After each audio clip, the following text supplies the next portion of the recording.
The Struggling Artist Record Club is a vinyl record subscription service where I hunt and curate the best punk and punk-adjacent music out there and mail their record to your door each and every month. Imagine finding your new favorite band from across the country without ever having to leave the house. It doesn't get much better than that. The excitement of discovering new music just got that much easier. As a member of the Struggling Artist Record Club, you are going to receive some of the best music you've ever heard from bands you may never even heard of. Whether you've been collecting records for years or just starting out, the Struggling Artist Record Club is designed specifically for you. And right now, all new members get a Struggling Artist Record Club exclusive along with the monthly selection. So head to StrugglingArtistRecordClub.com, pick a membership, and start building that collection today. Hey, this is Rev from the Drowns, and if you still believe in rock and roll, then keep the dial set here at the Struggling Artist Podcast. You're listening to the Struggling Artist Podcast. People need to be entertained. They need the distraction. With your host, Trev Allen. I wish to God that somebody would do something to block out the voices in my head for 5 minutes.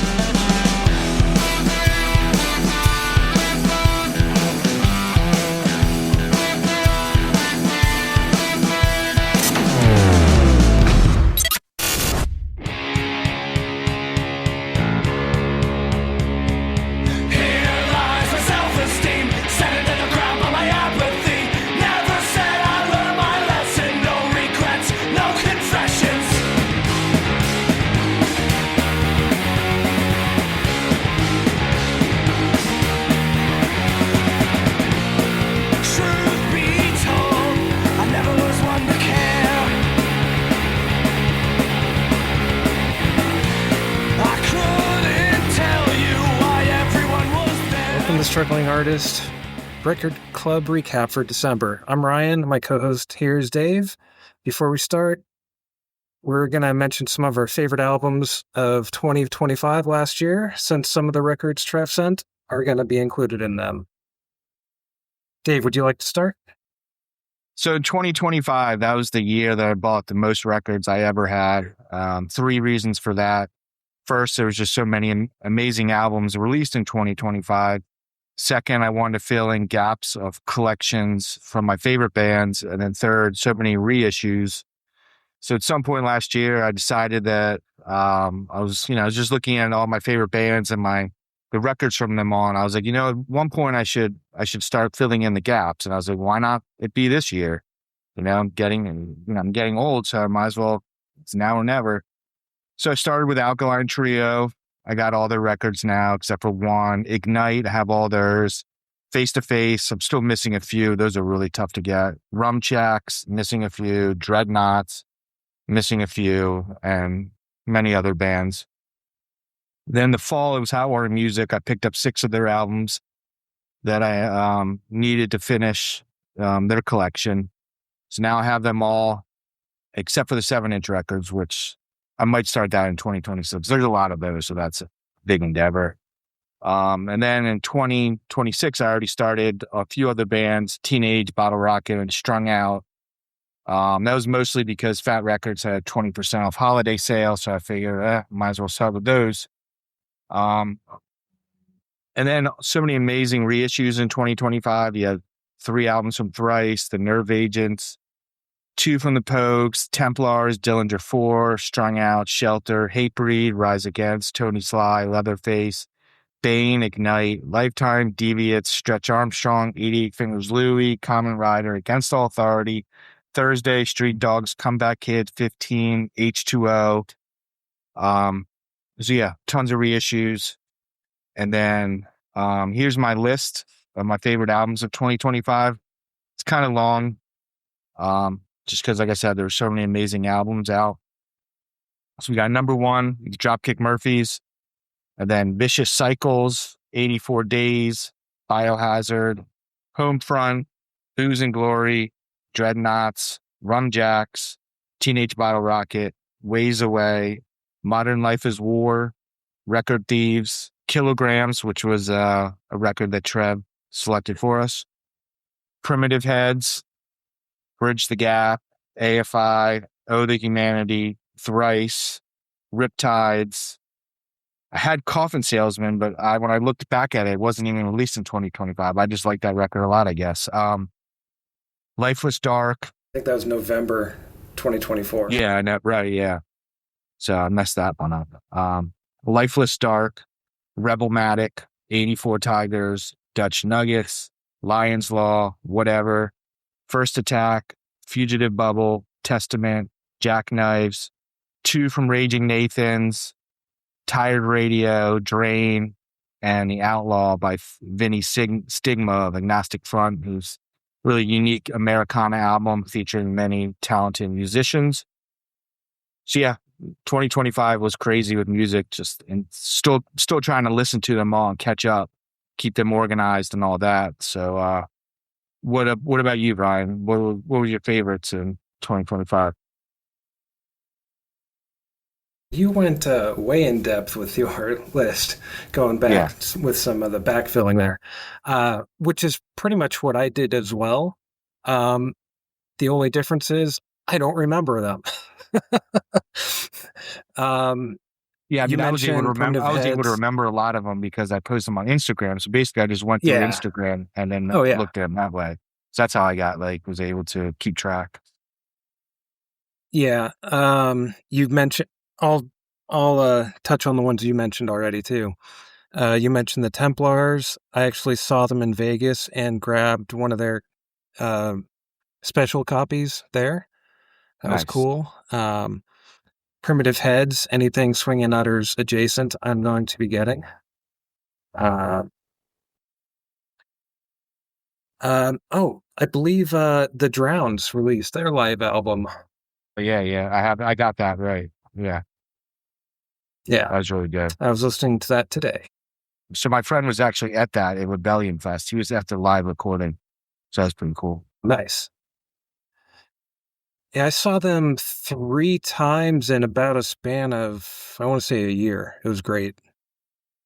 Yeah, they tour like maniacs, so. Yeah. Yeah, I can't off. The funny thing is that you went through a whole list of your albums. You've got Instagram, obviously that helped. I know in December, I went a little bit crazy. I want to say I bought either 13 or 16 records. It was something in the mid-teens. And I can remember a few of them because I bought about half of those at a show. It was H2O, Mercy Union, Dave Haas, and Bouncing Souls. So I bought at least one piece of vinyl from each band. Nice. That Dave Haas. Yeah, I got two of his there. Awesome. Yeah. But I haven't spent enough time listening to music. I'm trying to change that this year. In fact, I've already started listening to a lot more. That's good. Yeah, it always makes you feel better listening to good albums. Yeah. Yeah, right now I listen to a lot of podcasts, some political, some humor.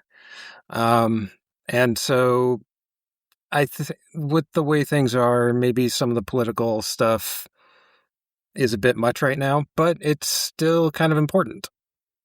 Yeah. Important issues going on. Right.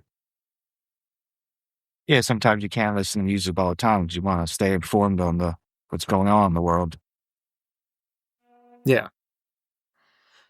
Oh, just remembered another album because I'm looking at my shirt that I got from Anxious and Angry. Smug LLC put out a record last year that was pretty good. And no, he just put out another EP. Yeah. Yeah, I need to get that EP. Yeah, same. I saw them when they came through San Diego with Off With Their Heads. It was great. Oh, wow. It's kind of the crowd was kind of boring though, but the show was great.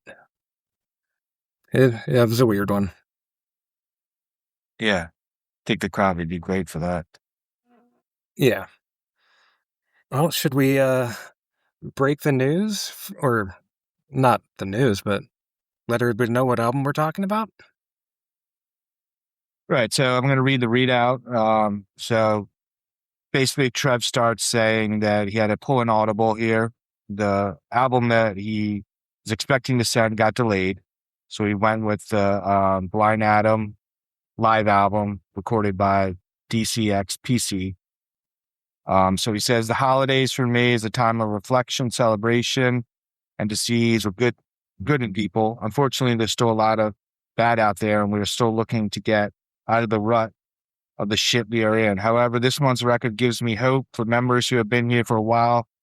You have gotten this band's studio record a few years back, but this is the live record of Blind Atom and the Federal League, which will hopefully be a new experience for you, like it did for me. The energy and raw emotion captured in this performance sent chills down my spine in the best way possible. We don't do a lot of live records, so for me to have this one be part of the club, it means something. Scott at DCX PC does a tremendous job at capturing the essence of a show with his vinyl. I hope you all enjoy this one, and I hope you all have a great rest of the year. I look forward to sending records out in 2026. Happy holidays, Trev. We also got an Instagram review from someone about the Blind Atom. If you want to go ahead, do you have that handy, Ryan? I do not. Did you send that to me? I did. I'll go ahead and read that. I'm so unprofessional. That's what that thing was. I didn't know what it was when you sent it to me. So what we got here is from Nervous Breakdown in Progress. He says, cool, exclamation point. I had received Blind Atom when it was announced on the DCX PC site. Listening to it again reminds me of its working class fascist hating, take no shit punk. One could easily make any release from DCX PC a top 10 of the year listing. I realized this POTM was a last minute addition. I read the notes. The fact that I already had a copy meant I could freely pass this one on to a like-minded friend, a late holiday gift, if you will. He greatly appreciated it and promptly announced his band had a live album coming soon as well. Getting another copy only served to cement how very good this release is. More, please. So that's again from Nervous Breakdown in Progress. That's his Instagram feed. So lots of kind words from him.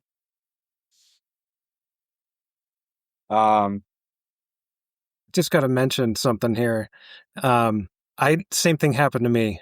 As soon as I saw it show up, I ordered it, and then I got a second copy.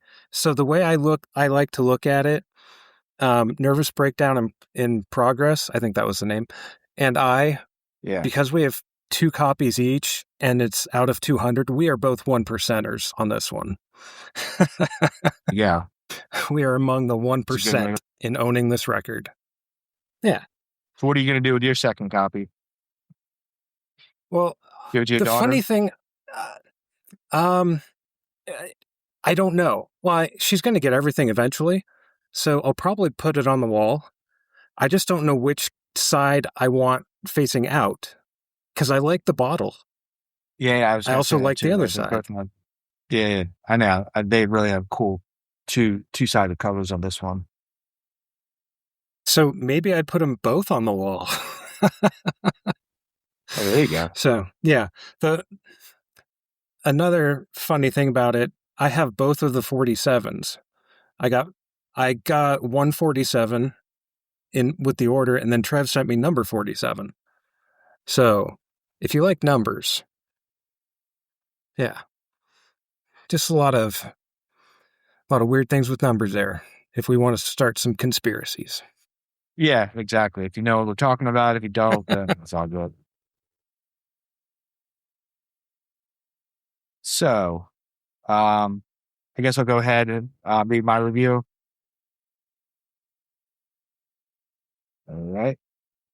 So, when I listen to Blind Atom, it makes me ask myself, how punk am I? So, it reminds me of 2010 when I was in charge of organizing Food Not Bombs pickups. So, every Wednesday, 2 people would drive to the Philly Food Hub. I forget the actual name. Basically, it's a place where produce vendors sell wholesale fruits and vegetables to restaurants and to the public. So we'd visit vendors who were willing to help us out. Some vendors didn't want us stopping by. So we basically kind of had a list of which ones that didn't really like us because, we had to go up there and, they're giving it away. So they're not making any sales. So, lots of times they're not too thrilled to see us. But for the most part, we were able to get enough food. So we introduced ourselves as the West Philly Food Bank and asked if they had any food to donate. We'd always avoid mentioning Food Not Bombs because it didn't sound as official versus, saying West Philly Food Bank. And then we would ask if you had any, free food that we were willing to donate. So we'd fill our car with food and drop it off at the A Space in West Philly, which was a storefront anarchist center for cultural and political events. Sadly, it's now closed. So then another group would prepare the food in the afternoon to serve as free meals at a local park. It felt like a really cool punk thing to do. Many punk bands reference Food Not Bombs in their lyrics. For example, the band 15 mentions them a bunch of times. I organized these pickups for about 3 years until I moved. The new commute was just too long. And then I worked outside the city, so it was an hour each way. So basically it was just too much and I had to stop. The reason I mention all this because Adam, with having vision issues, he understands the importance of people helping each other and the impact a community can have when we work together instead of just caring about ourselves and our bank accounts. His song, We Are Everywhere, talks about disabled people and how we all need to support each other.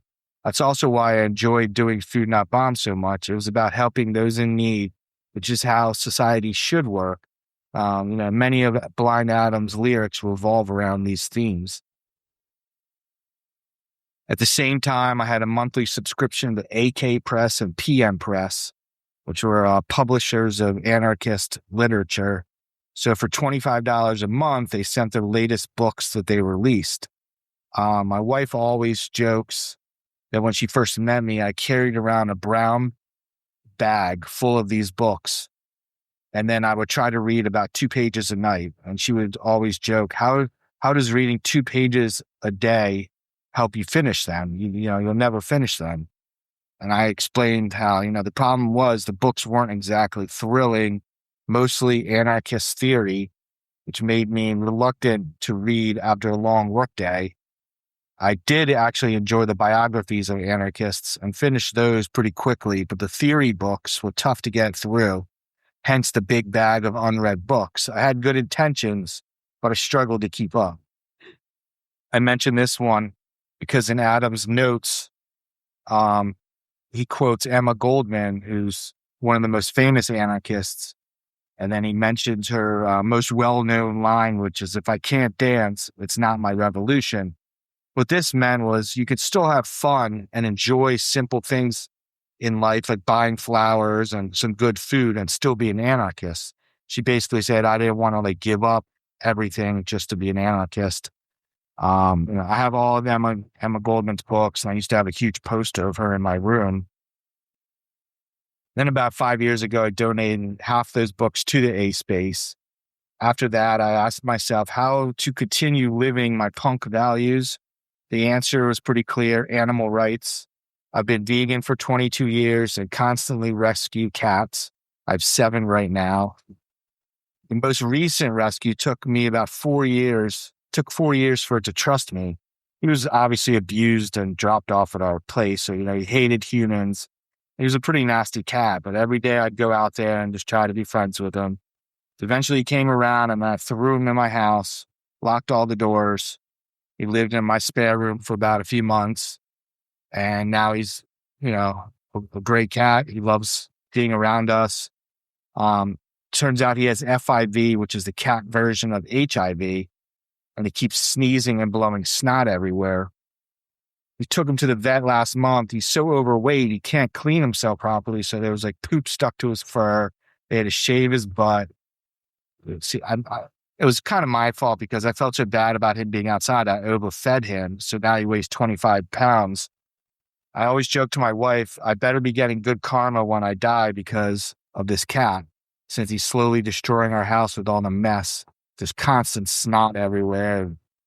Try to give him supplements to build up his immunity, but it's tough. Then another part of my punk values is refusing to take medicine from Big Pharma. I'm not judging anyone who uses it. Obviously, it helps people. But I believe there are alternative ways to treat things like anxiety, blood pressure, and cholesterol. I have anxiety, blood pressure, and cholesterol that I deal with holistically, and it's been working. So I feel like it's a very punk rock thing to say no to greedy, evil Big Pharma. So I prefer natural remedies with no side effects. I just turned 47 yesterday, take 0 meds. So I ask you, the listener, how are you living your punk life? Are you doing anything to help your community? Are you helping animals? Do you question and research everything, knowing most people in power could care less about your existence? As Adam sings in Meet Me at George Floyd Square, what you going to do to make it through the day? What you going to do next time someone asks if you're okay? I say we let it all fall right at the seams and together build a new world where we all have what we need. I first heard about Blind Adam about 5 years ago because anytime the Bouncing Souls would post tour stuff on Instagram, it seemed to have Blind Adam as tour support. Back before the internet, that was how you discovered new bands. You'd see their flyers, spot names you didn't recognize, and work on getting their music. I also noticed Pete Steinkopf of the Bouncing Souls produced this album. He's really never produced a bad album, and I love the Bouncing Souls. So I knew that I had to, find and hunt down their first album. So I got the first album, Act of Desperation, from AF Records, which I really liked a lot. On a side note, does anyone miss AF Records? I used to order from them so much. So the 2001 album, it didn't include any lyrics. So I searched online because I wanted to, know the lyrics so I could connect deeper with the album. The best I found was a band interview where they quoted a chorus. For their next release, Trev sent that out in October of 2023 as part of the club. One thing I noticed immediately about that was that before the second song starts, there's spoken word, and I immediately recognized that as Michael, I forget how to pronounce his name, Schnau, I don't know, of Two Cow Garage. If you haven't listened to Two Cow Garage's album, Sweet Saint Me, you should do that immediately. It's one of my favorite albums ever. And actually, should revisit that album since it's been many years. After those two great records, we now have their live album, which is recorded and released by DCXPC, who always does excellent work. I have a bunch of their live albums. My favorite is the last Amberetta show that they released. And then I also strongly recommend you listen to Trev interview Scott from DCXPC, and then also check out Scott from DCXPC's new podcast called Scene Support, which is actually produced by Trev.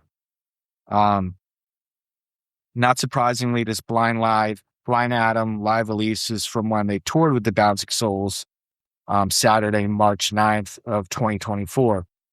It sounds amazing, just like all of DCXPC releases. You can never go wrong by buying one.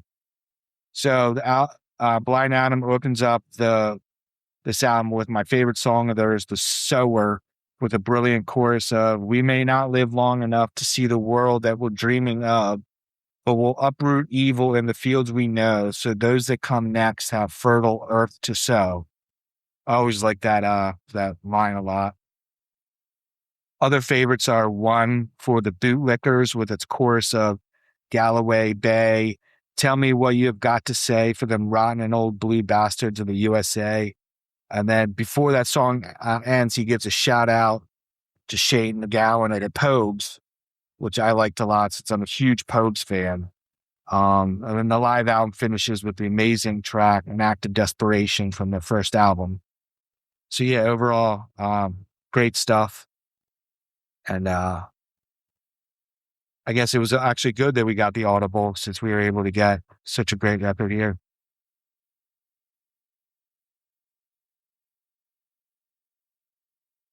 Okay. Sounds like you enjoyed the album a lot.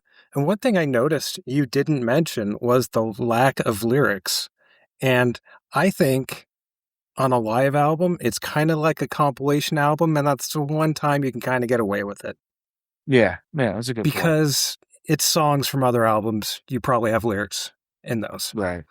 So I'll give him a pass on this one. Sounds like you did too, because you didn't mention it. Yeah, exactly. Right. Yeah. And actually, the way I looked at this album, because as you mentioned, the members of the record club got The Fields We Know about a year and a half or so ago. It, to me, almost felt like a live version of that album with a couple other songs, obviously, Yeah. but I mean, that's what it felt like to me. And that's not a bad thing, in my opinion. I loved The Fields We Know. After I got it and listened to it, I went to Bandcamp and bought everything else. And then actually last night, I went to, because I was trying to look a few things up and do a few other things to get ready for this. And I went ahead and bought the 2 LP release. I don't remember if it's called An Act of Desperation, but it's the one with that on it. I just don't remember the album name itself. And got a shirt, couple other things, because if I'm not actively listening to the music as much as I want to be supporting the bands financially, buying albums, going to shows, buying T-shirts. My closet is too full right now. I've got shirts showing up that I don't have room for, and I'm okay with that. Yeah, it's not wrong with that. Yeah. I will say since we're shouting out. I will say I felt like the An Act of Desperation, their first album. I mean, so it didn't have any lyrics, but I didn't even really realize they were a political band until The Fields We Know. So so in my mind, I kind of think of them almost as like two different bands. Like An Act of Desperation kind of felt like to me like Americana-ish. I don't know, because there's no lyrics, and they were touring with the Bouncing Soul, so it kind of had like that vibe, just in my mind or whatever. And then you come to The Fields We Know, which was insanely political. So in my mind, when I just think of Blind Adam, I kind of like my mind separates them into like those two categories. Yeah. I also have a disability that might not be obvious. I had a spinal fusion 17 years ago, I think. I'm almost always in pain. That's why if you see me standing on camera here, I'm always moving, because it hurts if I stay in one spot too long. But it's not an obvious handicap. I'm not in a wheelchair. I hope I'm never in a wheelchair, but if I end up in one, that's fine. I'll make it work. But yeah, back to the album. So yeah, the album starts with The Sower, which you went over. It is also one of my favorite songs. And the one thing I really liked about the way the record started, it just started out with I don't know if there was a video clip or if it was just audio playing for the introduction to the band coming on the stage or starting to play the song. And I like that build up to it.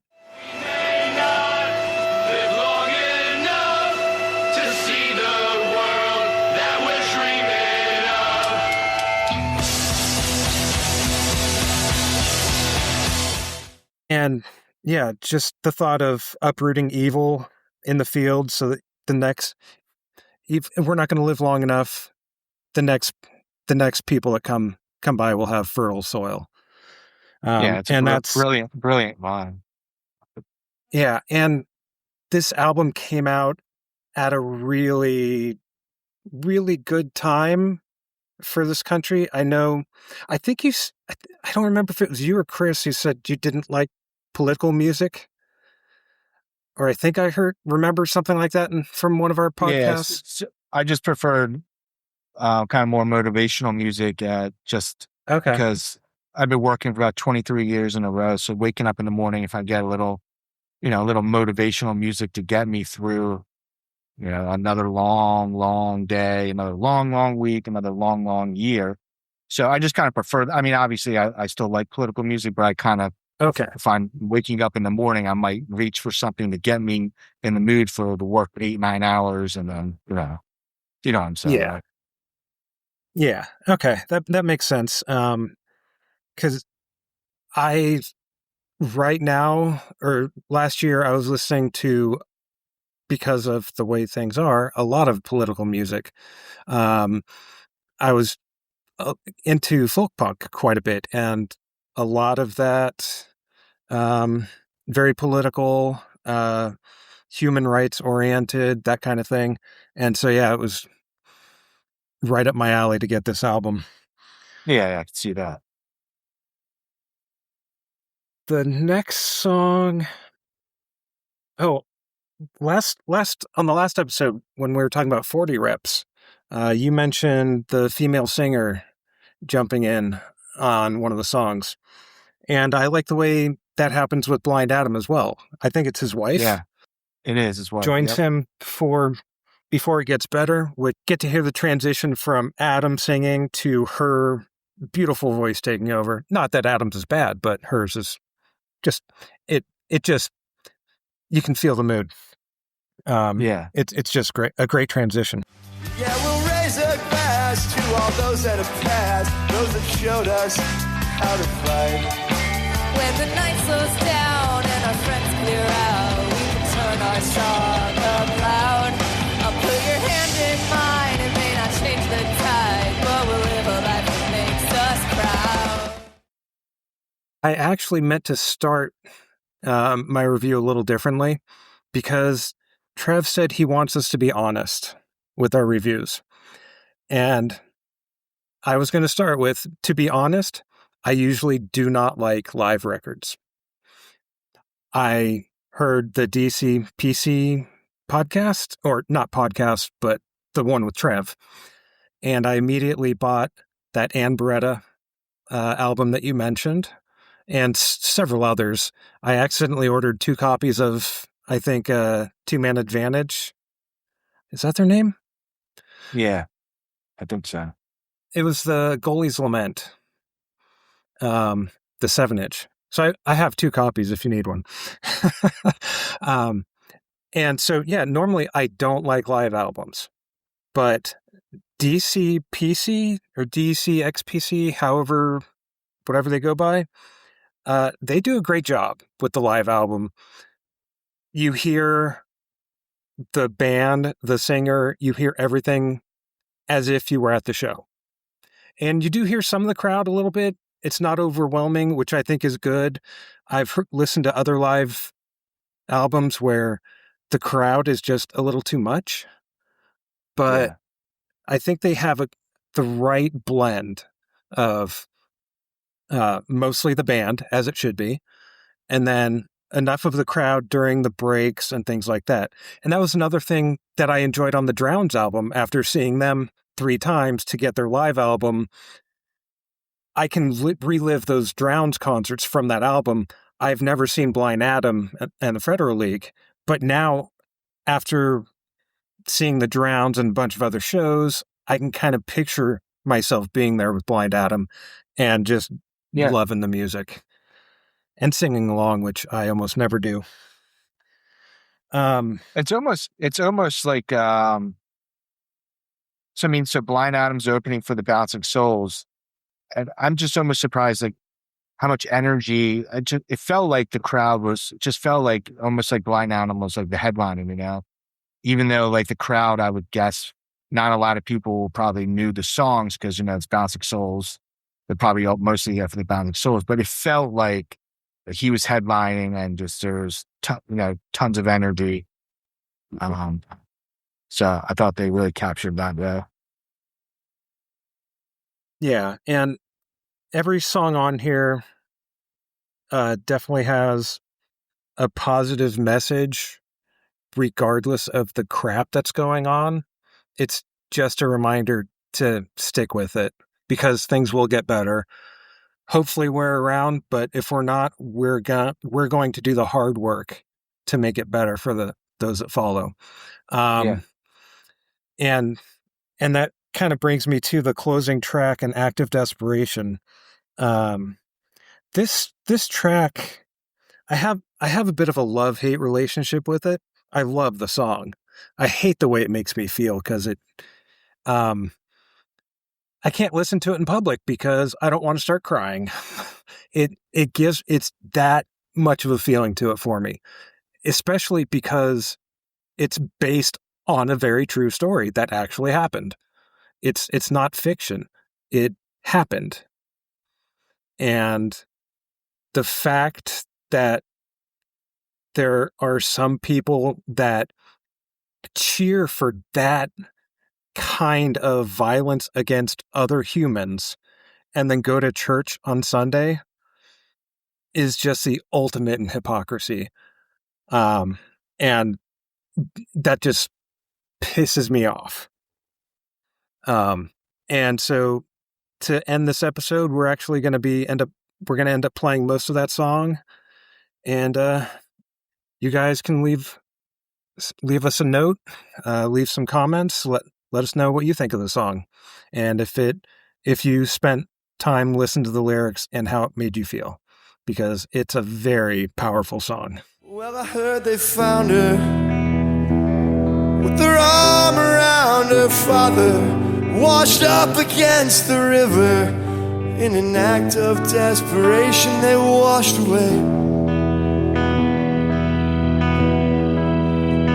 Even if they'd made it, they'd be processed and separated. Yeah, they'd lock them both in cages, without food and without soap, without clean clothes and without hope, just to feed a rabid beast so far away. Well, you go to church on Sunday and you pray, and you think somehow that makes it all okay. Have you no compassion, no empathy or understanding? Do you not see devastation just to give your family a better life? And you fear hatred that makes you cynical and jaded, lets you justify the anguish, lets you justify the cruelty as you stare into your TV from the comfort of your home so far away. Well, you go to church on Sunday and you pray, and you think somehow that makes it all okay. Thanks again, Chicago. It's good to be fucking home. Well, I heard they found her with their arm around her father, washed up against the river. In an act of desperation, they washed away.